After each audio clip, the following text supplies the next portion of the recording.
प्रणाम, नमस्ते, खुश रहें।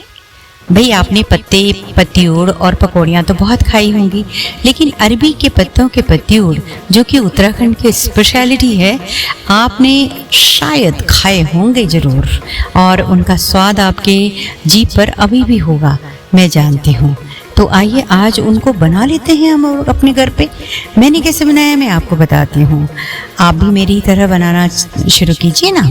सबसे पहले तो आपके पास एक चीज़ का होना बहुत ज़रूरी है, और वह है पहाड़ी लूण। लूण मतलब पहाड़ी नमक। जो पहाड़ी लोग बनाते हैं ना, वो नमक की तो कुछ बात ही अलग है। इस समय वो सिर्फ हमारे देश में नहीं है, बल्कि विदेशों में भी बहुत नाम कमा रहा है। तो पहाड़ी लूण कैसे बनाते हैं, इसकी भी मैंने रेसिपी आपको इसी चैनल पर दे दी है कि उस लूण को बनाना बहुत ज़रूरी है, क्योंकि वो प्राकृतिक है, बहुत ही शुद्ध है और पहाड़ों के दिल से आ रहा है। तो नमक कैसे बनाना है वो आपको ये इसी चैनल पर उपलब्ध है, उसे ज़रूर बनाइएगा, आपको बहुत अच्छा लगेगा। वो वैसे उसको बहुत 3-4 तरीके से बनाते हैं, वो आप वहीं पर जा कर के देखिए।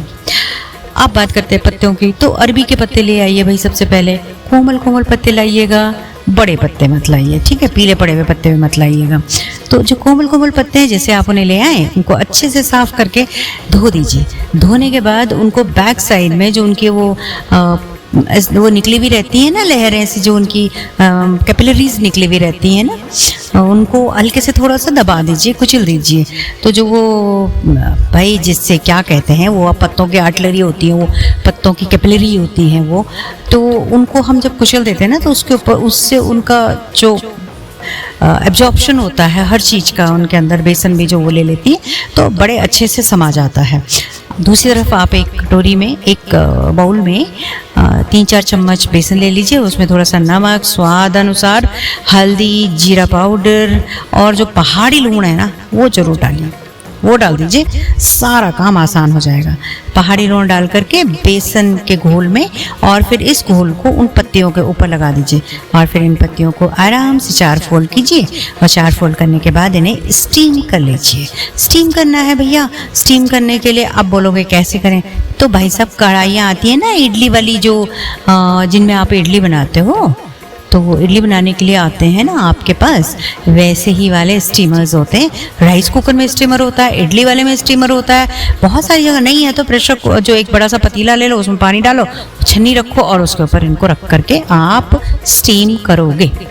आप जब आपने स्टीम कर लिया, उसके बाद स्टीम करने के बाद एक एक कर लीजिए, और फिर थोड़ा सा घी डालना है, ज़्यादा नहीं डालना है। जैसे टिक्की तलते हैं ना, टिक्की तो हर आदमी खा लेता है आजकल, आलू की टिक्की। तो टिक्की को जब तला जाता है ना, तो उसको पूरे तेल में नहीं डाला जाता है, हल्का तेल होता है उसके चारों तरफ लगा हुआ, फिर उसको साइड में कर लेते हैं, ताकि उसमें जो एक्स्ट्रा ऑयल होती है वो निकल जाती है। तो हमने भी यहाँ पर यही करना है, घी डालना है बीच में कढ़ाई में, उसमें एक बारी इनको हल्के से सौटे कर देना है, और फिर साइड में लगा देना।